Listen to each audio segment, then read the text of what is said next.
தேவனுடைய பரிசுத்த நாமத்திற்கு துதி கணம் மகிமை புகழெல்லாம் நமது கர்த்தராகிய இயேசு கிறிஸ்து மூலமே உண்டாவதாக. கூடி வந்திருக்கிற எல்லா தேவனுடைய பிள்ளைகளுக்கும் நமது கர்த்தரும் இரட்சகரும் மீட்பரும் ஆகிய இயேசு கிறிஸ்து நாமத்தினாலே வாழ்த்துக்களையும் ஸ்தோத்திரம் சொல்லிக் கொள்கிறேன்.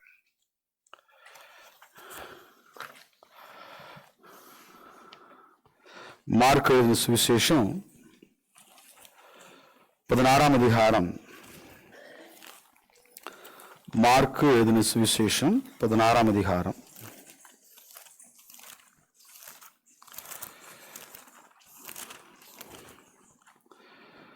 பதினைந்தாம் வசனத்தில் வாசிக்கிற பொழுது 15-16, பின்பு அவர் அவர்களை நோக்கி, நீங்கள் உலகமெங்கும் போய் சர்வ சிருஷ்டிக்கும் சுவிசேஷத்தை பிரசங்கியுங்கள். விசுவாசமுள்ளவனாகி ஞானஸ்நானம் பெற்றவன் ரட்சிக்கப்படுவான், விசுவாசியாதவனோ ஆக்கினைக்குள்ளாக தீர்க்கப்படுவான். The Great Commission of Lord Jesus Christ. இயேசு கிறிஸ்துவானவர் மரித்து அடக்கம் பண்ணப்பட்டு உயிர்த்தெழுந்த பிற்பாடு அவர் சொல்லுகிறதான பரமேறி செல்வதற்கு முன்பாக அவர் சொல்லுகிறதான ஒரு கட்டளை, உலகமெங்கும் போங்க, சர்வஸ்டிக்கும் சுவிசேஷத்தை பிரசங்கிங்க. யாரெல்லாம் விசுவாசம் உள்ளவனாகி ஞானஸ்தானம் பெற்றவன் ரட்சிக்கப்படுவான். ஆனால் பல சமயங்கள்ல இப்படிப்பட்ட சில வசனங்களை மக்கள் குறித்து கொண்டு ஒரு உதாரணத்தையும் காமிச்சு ஞானஸ்நானம் அவசியம் இல்லை என்கிறதான ஒரு வாதம் வைக்கிற மக்கள் உண்டு. அப்போஸ்தலனாகிய பவுல் ரோமருக்கு நிருபம் 10ஆம் அதிகாரத்துல, ரோமர் 10ஆம் அதிகாரம்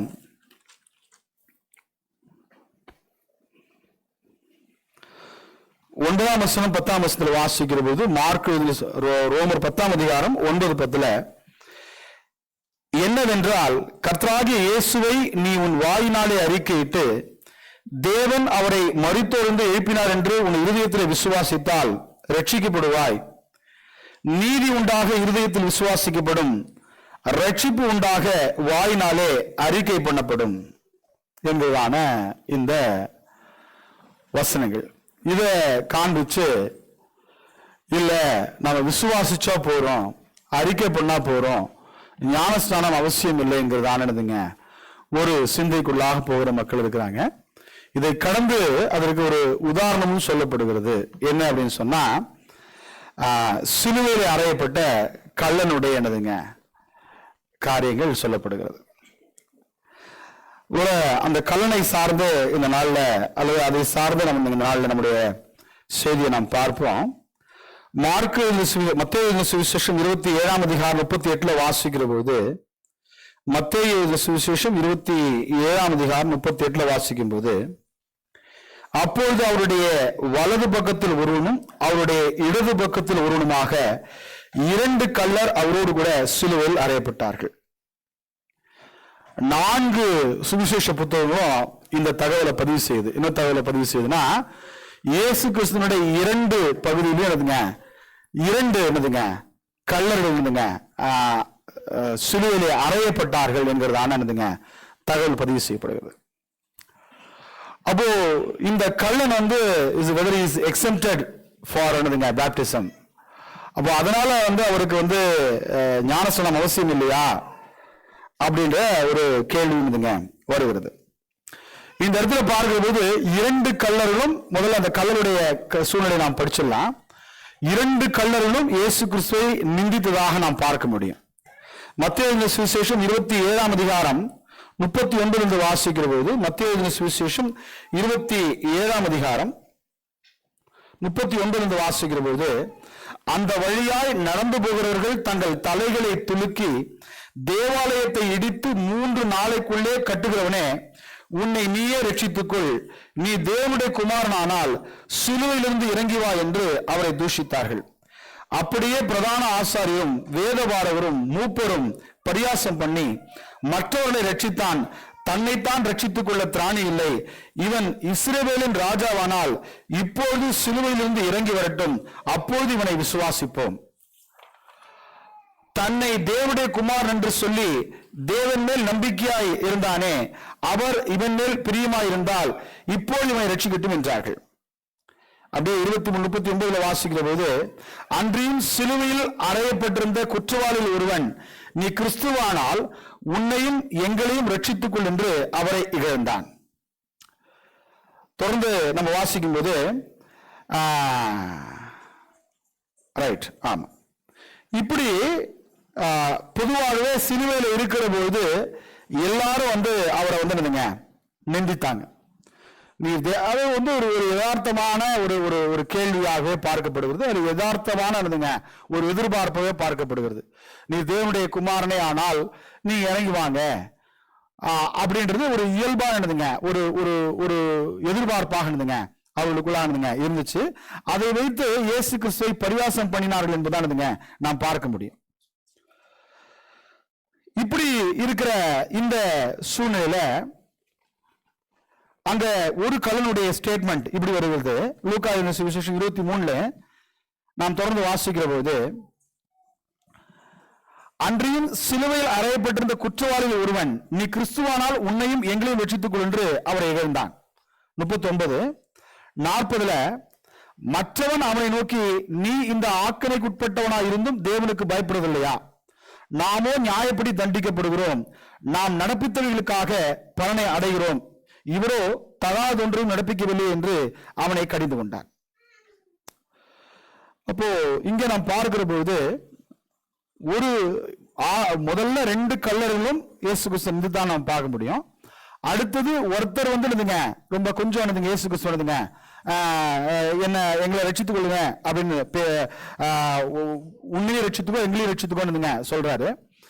அடுத்த பாயிண்ட் நாம் பார்க்கும்போது அப்ப இன்னொரு கல்லன் ரெஸ்பாண்ட் பண்றாரு, நாம நியாயப்படி தண்டிக்கப்படுகிறோம். முதல்ல இங்க ஒரு விஷயம் நாம் பார்க்கிற போது, இந்த கல்லனுக்கும் சரி, பொதுவாக இருக்கிற புதிய ஏற்பாடு உபதேசத்தில் இருக்கிற சட்டத்தின் பிரகாரம் ரட்சிப்பை பெற்றுக் கொள்கிற எல்லாருக்கும் சரி ஒரு விஷயம் காமனா இருக்குது. என்ன அப்படின்னு சொன்னா, தேவனுடைய ஈவு இல்லையா?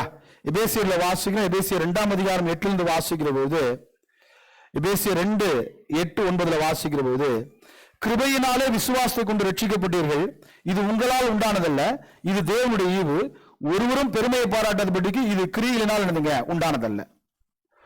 அப்போ முதல்ல ஒரு விஷயம் என்னன்னா, always salvation is by grace என்பதுதான் வேதம் நம்ம கொடுக்கிற ஒரு சத்தியம். அது சிலுவையில் இருக்கிற நபரா இருக்கட்டும் அல்லது சிலுவைக்கு பின்னாடி சிலுவையை பற்றிய உபதேசமா இருக்கட்டும், ரெண்டுத்துக்குமே என்ன பிரின்சிபல் அப்படின்னு சொன்னா கிரேஸ் தான். அப்போ இங்கே நாம் வாசிக்கிற போது அந்த மைண்ட் செட் ஆஃப் அந்த தீஃப், அந்த சிலுவையில இருந்து அந்த கல்லனுடைய மனநிலைமை எப்படி இருந்துச்சு அப்படின்னு சொன்னா 41 நாமோ நியாயப்படி தண்டிக்கப்படுகிறோம், நாம் நடப்பித்தவர்களுக்காக தக்க பலனை அடைகிறோம், இவரோ தகாதொன்றும் நடப்பிக்கவில்லை என்று அவனை கடிந்து கொண்டு. முதல்ல anybody who needs salvation, யார் ஒருவருக்கு ரட்சிப்பு வேணுமோ, யார் ஒருத்தருக்கு பாவ மன்னிப்பு வேணுமோ, முதல் உணர்வு என்ன வேணும் அப்படின்னு சொன்னா, நான் பாவி என்பதை அக்னாலேஜ் பண்ணணும். unless until we understand, இல்ல நான் தவறு செய்கிறேன் என்று உணராத வரைக்கும் அடுத்த ஸ்டெப்புக்கு போக முடியாது. அடுத்த ஸ்டெப்புக்கு போக முடியாதுன்னா மன்னிப்பு கோர முடியாது. இதை நம்ம எங்கிருந்து பார்க்க முடியும்னா, ஏதேன் தோட்டத்திலிருந்து நம்ம பார்க்க முடியும். அவர்களுக்கு கொடுக்கப்பட்ட விளக்கப்பட்ட கனியை அவர்கள் சாப்பிட்டாங்க. தேவன் கேட்கிறார், கனியை சாப்பிட்டியா, நீ நிர்வாணி என்று உனக்கு அறிவித்தவன் யார் என்று இந்த கேள்வியை கேட்கும் போது ஆதாமுடைய பதில் என்னவா இருந்ததுன்னா, சாப்பிட்டேன் என்பது கிடையாது. he did not acknowledge his sin, அல்லது தன்னுடைய பாவத்தை முதல்ல அவர் ஒத்துக்கிறதுக்கு ஆயத்தமா இல்லை.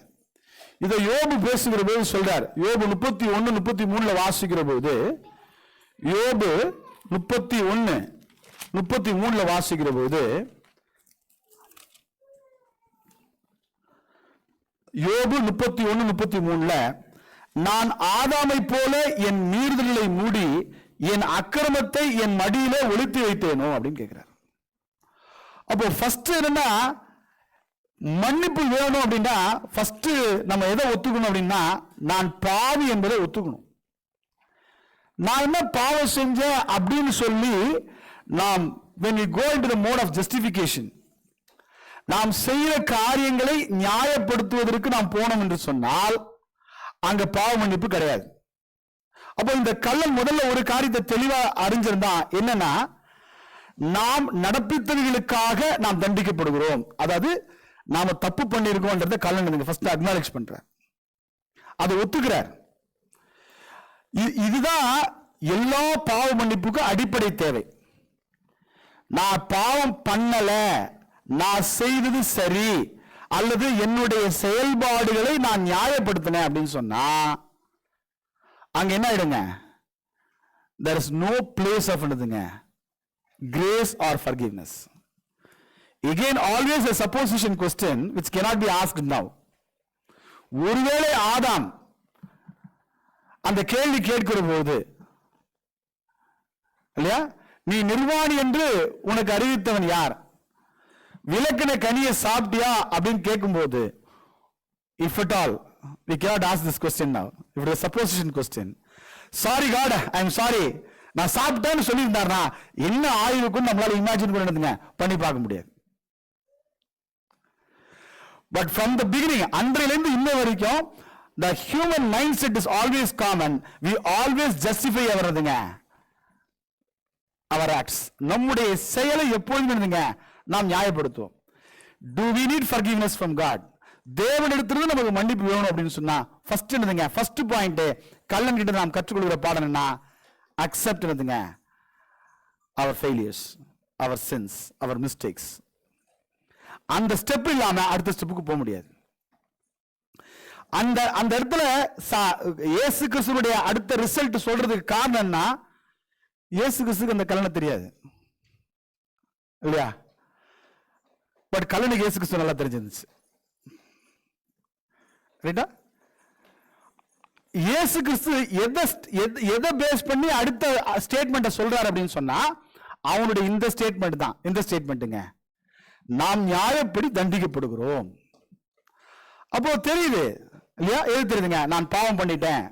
அப்போ the thief on the cross, சிலுவையில் அறையப்பட்ட கள்ளனா இருந்தாலும் சரி, பூலோகத்தில் இருக்கிற எந்த மனித குலமாகட்டும் சரி, மன்னிப்பு வாங்கிக்கணும் அப்படின்னா அடிப்படை தேவை என்ன அப்படின்னா, ஃபர்ஸ்ட் என்னதுங்க, acknowledging. Yes, I committed, say sorry. அதுதான் first point. when I don't acknowledge my sins, accept my sins இல்லையா, நீதிபதிகள் ரொம்ப அழகா சொல்றார், தன் பாவங்களை மறைக்கிறவன் வாழ்வடைய மாட்டான், அதை அறிக்கை செய்து விட்டு இரக்கம் பெறுவான். அப்போ grace is always followed, mercy is always followed when we accept and confess. Right? அப்போ சிலுவையில் இருந்த கள்ளன் செய்த முதல் வேலை. இரண்டாவது, அதாவது புதிய ஏற்பாடு உபதேசமும் சரி, சிலுவையில் செய்யப்பட்ட அடுத்த ஒரு நிகழ்வும் சரி என்னன்னா அப்படின்னா 42ஆம் வசனத்துல லூக்கா 23:42 இயேசுவை நோக்கி, ஆண்டவரே நீர் உம்முடைய ராஜ்யத்தில் வரும்போது அடியனை நினைத்தருளும் என்றார். நெக்ஸ்ட் பாருங்க, அவர் இயேசு கிறிஸ்துவுடைய ராஜ்யத்தையும் ராஜா அவருடைய ராஜரீகத்தையும் அவர் அறிந்திருந்தார், ஏற்றுக்கொண்டார். He confessed Jesus is the king. அவர் ஒத்துக்கிட்டார். இயேசு ராஜா என்பதையும் ராஜ்யம் ஒன்று இருக்குது என்பதை அவர் அக்னாலேஜ் பண்ணார். ஒருவேளை உங்களுக்கு எல்லாரும் நினைவு இருக்கும், நாம் எல்லாம் கிறிஸ்துவுக்குள்ளா கடந்து வருகிற போது நாம் என்ன அறிக்கை பண்றோம் அப்படின்னா, இயேசு தேவனுடைய குமாரன். What it means, Jesus king of Israel இல்லையா, இயேசு கிறிஸ்து ராஜா என்று தான் நம்ம அறிக்கை பண்ணுகிறோம். இயேசு தேவனுடைய குமாரனாகிய கிறிஸ்து என்ன அர்த்தங்க, இயேசு ராஜா என்பதை நாம் அறிக்கை எடுக்கிறோம். இந்த அறிக்கையை யாரும் செஞ்சார்னா அந்த கள்ளன் செஞ்சார். ஜஸ்ட் கம்பாரிசன் இல்லையா. அப்போ கள்ளனுக்கு சும்மா இருந்துங்க போற போட்டு என்னதுங்க, இயேசு கிறிஸ்து மன்னிக்கல. ஃபர்ஸ்ட் தான் பாவி என்பதை அவர் உணர்ந்தாரு, அதை ஒத்துக்கிட்டார். ரெண்டு விஷயம் பாருங்க, ஒன்னு உணராம பாவம் செய்வது, ரெண்டாவது தெரிஞ்சாலும் ஒத்துக்க மாட்டோம். 2 விஷயம் இருக்கு மனுஷனுடைய பிரச்சனை. அது ரொம்ப ஆச்சரியமான விஷயம் என்ன தெரியுமா? அந்த விஷயத்துல யூதர்கள் தேவனுடைய வார்த்தைக்கு கொஞ்சம் அதிகமா பயப்பட்டாங்களே நம்ம சொல்ல முடியும் இல்லையா? இயேசு கிறிஸ்து முன்னாடி என்னதுங்க, இயேசு கிறிஸ்து முன்னாடி ஒரு விபச்சாரத்திலே கண்டுபிடிக்கப்பட்ட ஒரு ஸ்திரியை கொண்டு வந்து நிறுத்துறாங்க. ரைட்டா? இவர் சட்டத்தின் பிரகாரம் கையும் மெய்யுமா இருந்தீங்க பிடிக்கப்பட்டவள், இவளை என்ன பண்ணலான்னு இயேசு கிறிஸ்து கேட்கிறாங்க. ரைட்டா? இயேசு கிறிஸ்து எஸ் சொல்ல முடியாது, நோவும் சொல்ல முடியாது. எஸ் சொன்னாலும் தப்பு, நோ சொன்னாலும் தப்பு. ஏன் எஸ் சொல்ல முடியாது அப்படின்னா, நியாயப்பிரமாண சட்டத்தின் பிரகாரம் விபச்சாரம் செய்யப்பட்ட இருவரையும் பிடிச்சிட்டு வரணும், 2 பேரும் கல்லறிய வேண்டும். இவங்க கொண்டு வந்தது பெண்ணை மட்டும் தான் கொண்டு வந்தாங்க, ஆணை விட்டாங்க. ரைட்டா? 2வது, அடிக்க வேணாம்னு சொல்ல முடியாது. ஏன்னா நியாயப்பிரமாண சட்டத்தின் பிரகாரம் விபச்சாரம் செய்தா கல்லறிந்து சாவடிக்கப்பட வேண்டும். ஆனா இயேசு ரொம்ப ரொம்ப டிப்ளமேட்டிக்கா அதை ஹேண்டில் பண்ணார் இல்லையா? சத்தியத்தின் பிரகாரம் ஹேண்டில் பண்ணாரு. அவரும் பாவம் பண்ணல. என்ன சொன்னார்? உங்களில் பாவம் யார் செய்யலையோ அவனுங்க அடிக்கிறார் கல்லு. எனக்கு தெரியல, இப்போ இருக்கிற ஜெனரேஷன் சொல்லியிருந்தா தச்சுட்டு இருப்பானுங்க. ரைட்டா? மனசாட்சியில நீங்க தச்சுட்டு இருப்பானுங்க. ஆனா அன்னைக்கு இருக்கிற மக்களை பார்க்கும்போது அக்னாலேஜ் தட் இல்லையா? எல்லாரும் சேர்ந்தாங்க, எல்லாரும் போயிட்டானுங்க. அப்போ என்னன்னா, ஃபர்ஸ்ட் ஒத்துக்கிறது. என்ன ஒத்துக்கிறதுனா, நான் பாவம் செய்யறேன் அப்படின்றது நமக்கு ஒண்ணுங்க, ஒரு உணர்வு இருக்கணும். 2வது, அதை ஒத்துக்கணும். இது மனுஷனுக்கு ரொம்ப ரொம்ப கஷ்டமான ஒரு நிகழ்வு தெரியுமா? பாவத்தை ஒத்துக்கிறது, தவற ஒத்துக்கிறதுன்றது ரொம்ப கடினமான ஒரு வேலை. அது ஆதாம் தொட்டு ஃப்ரம் தி பிகினிங் யாருமே இதுக்கு விதிவிலக்கு கிடையாது. But do we need forgiveness? அதான் கேள்வி. நமக்கு பாவ மன்னிப்பு வேணும்னா ஃபர்ஸ்ட் நான் பாவம் செஞ்சேன்னு ஒத்துக்கணும்.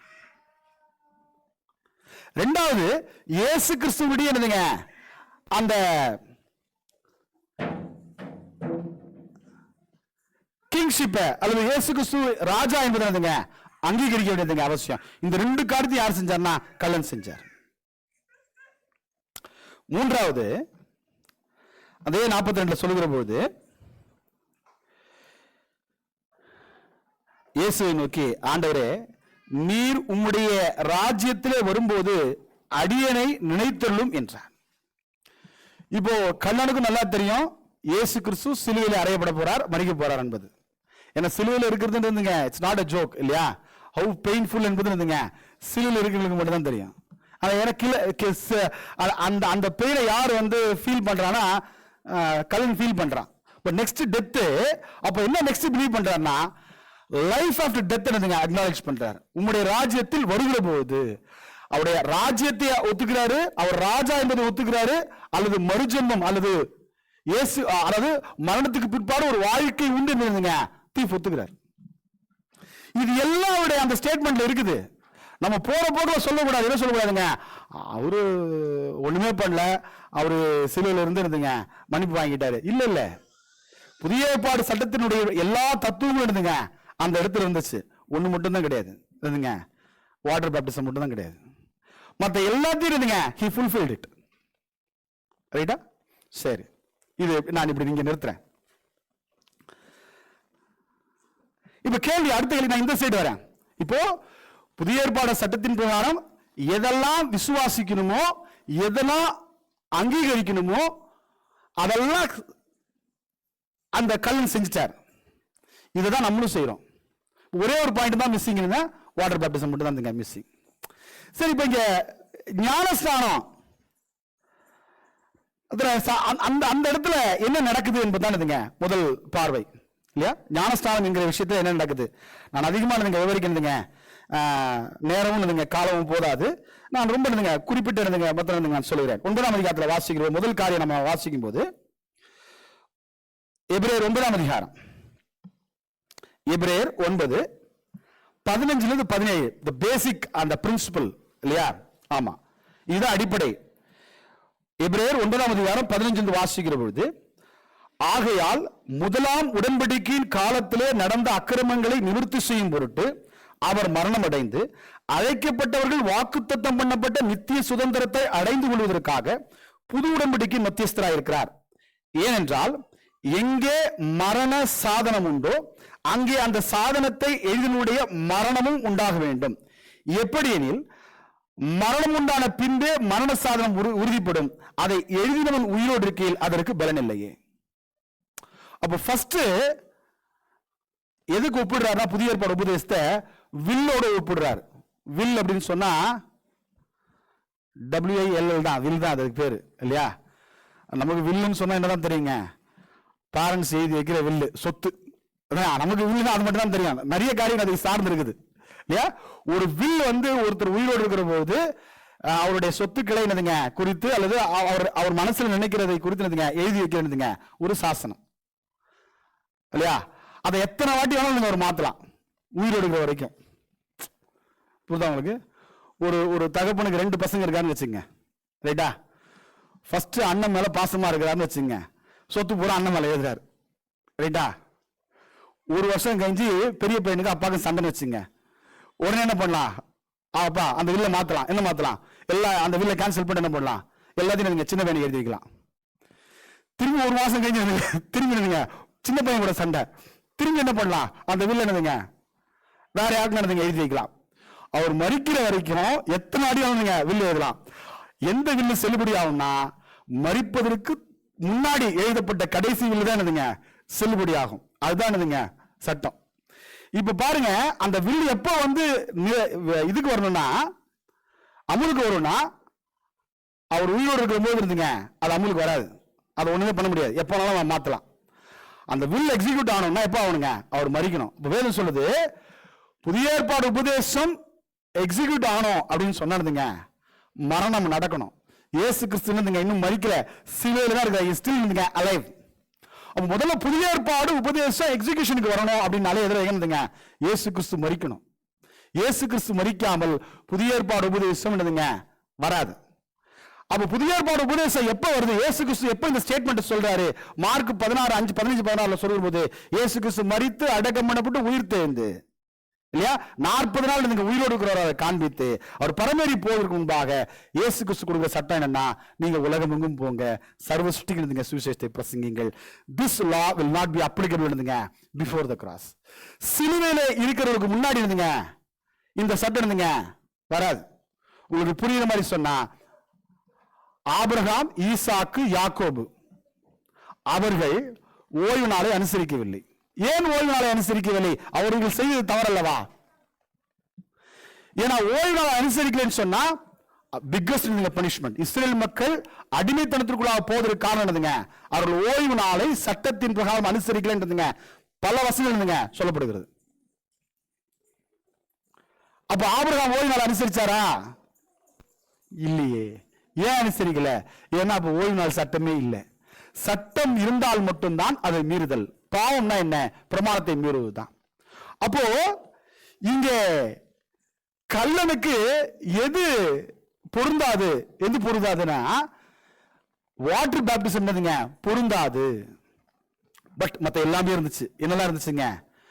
அவர் விசுவாசிச்சாரு, தன்னுடைய பாவத்தை உணர்ந்தாரு, தான் பாவத்தை அறிக்கை பண்ணாரு, இயேசு கிறிஸ்துனுடைய ராஜ்யத்தை அவர் அங்கீகரித்தார், இயேசு கிறிஸ்து ராஜா என்பதை உணர்ந்தார், இயேசு கிறிஸ்துடைய வருகை அவர் உணர்ந்தார், இயேசு கிறிஸ்து வந்ததுக்கு பிற்பாடு ஒரு மறுஜன்ம வாழ்க்கை உண்டு உணர்ந்தார். இதெல்லாம் உணர்ந்தாரா? இதெல்லாம் இருக்குது.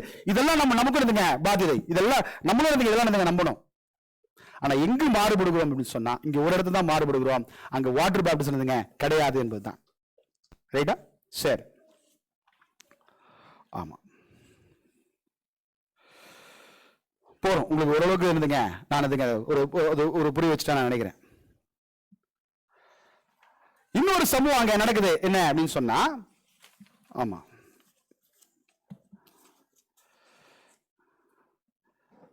சிலுவையில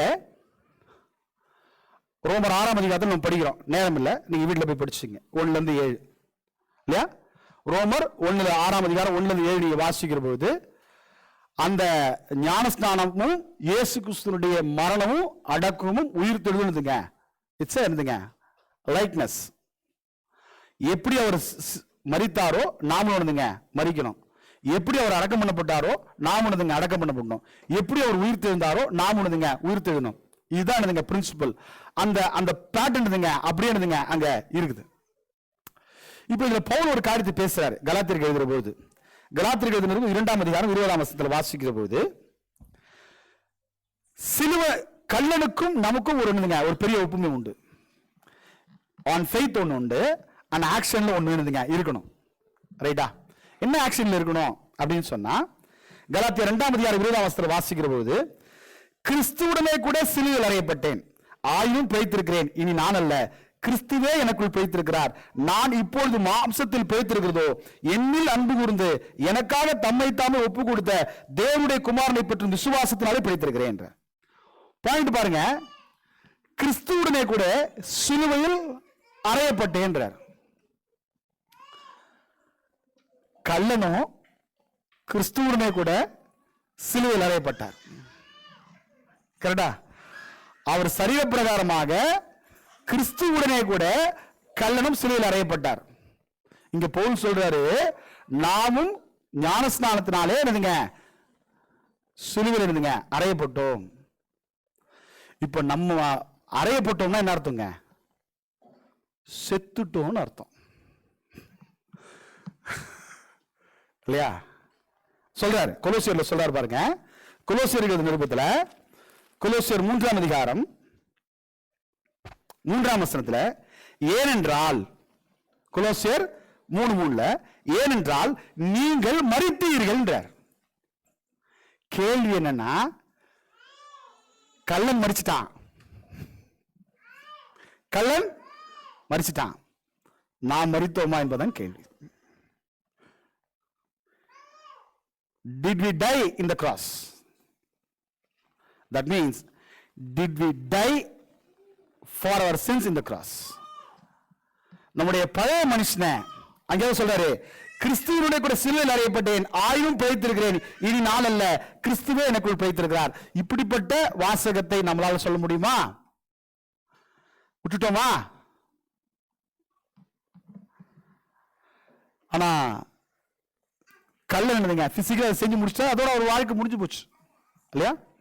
அங்க அவருக்கு சொல்லப்படுகிற காரியம், அவருக்கு அந்த விசுவாசத்திற்கு அவர் சொன்ன காரியம் என்ன அப்படின்னா, இன்று நீ என்னோடு கூட இருந்துங்க பரதீசில் இருப்பாய் இல்லையா? நிறைய பேர் அப்படிதான் யோசிக்கிறாங்க. வேற கல்லன் மாதிரி வாழ்ந்துருந்தோம், கடைசியா ஆடே லாஸ்ட்ல ஒரு ஃபர்கிவ்னஸ் வாங்கிடுங்க, அப்படியே போயிடணும். காடுங்க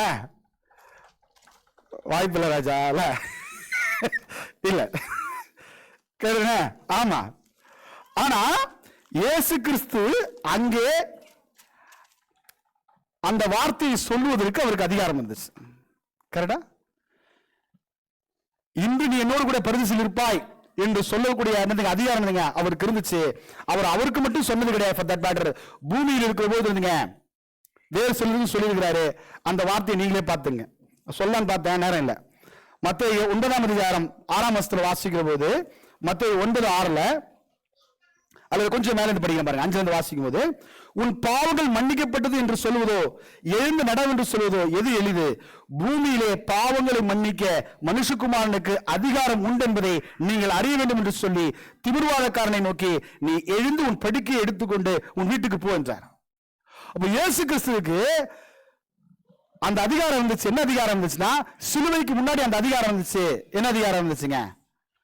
உன் பாவங்கள் மன்னிக்கப்பட்டது. பாவங்களை மன்னிக்க மனுஷகுமாரனுக்கு அதிகாரம் இருக்குது.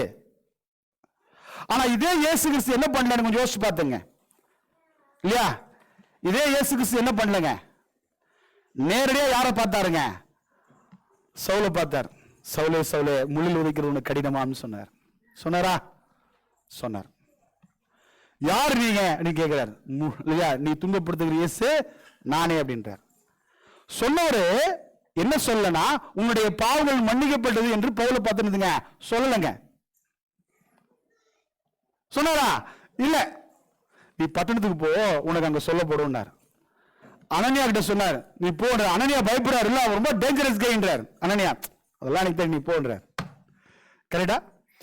அப்போ பாருங்க, சிலுவைக்கு முன்னாடி அவருக்கு அந்த அதிகாரம் இருந்துச்சு. என்ன அதிகாரம் இருந்துச்சுன்னா, பாவங்களை மன்னிக்கக்கூடிய அதிகாரம் என்னதுங்க இருந்துச்சு.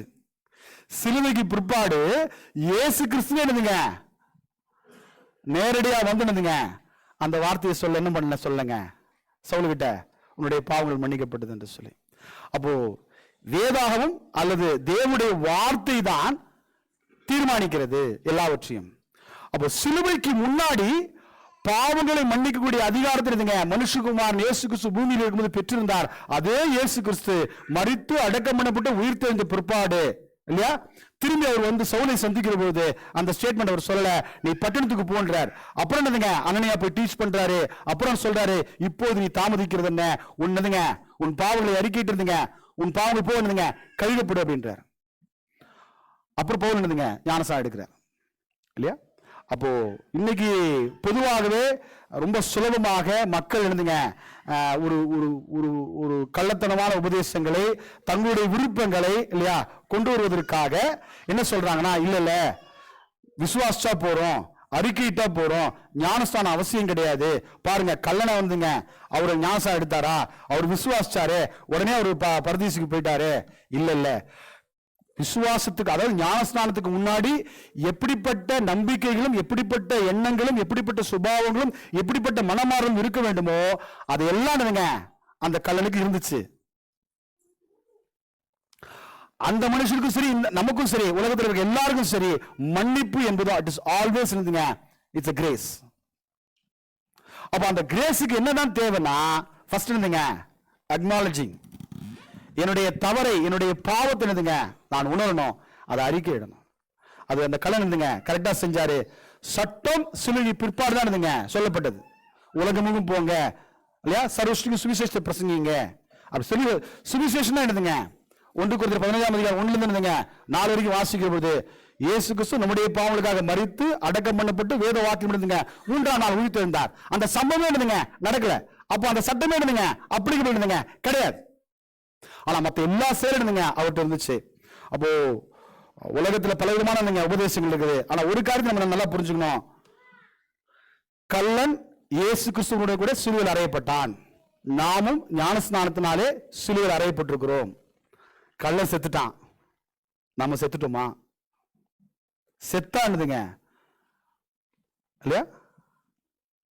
நீங்கள் கிறிஸ்துவுடனே கூட எழுந்தது உண்டானால் அப்படின்னா அதுக்கு முன்னாடி எழுதுங்க மரித்திருக்கணும். அப்போ நாம் மரித்தோம்னா நாம் எழுந்திருப்போம், சிந்திப்போம், நம்முடைய வழியிலே மாற்றுவோம், தேவனுக்கு பிரியமா இருப்போம். தேவன் தமிழ் நம்மை ஆசீர்வதிப்பாராக.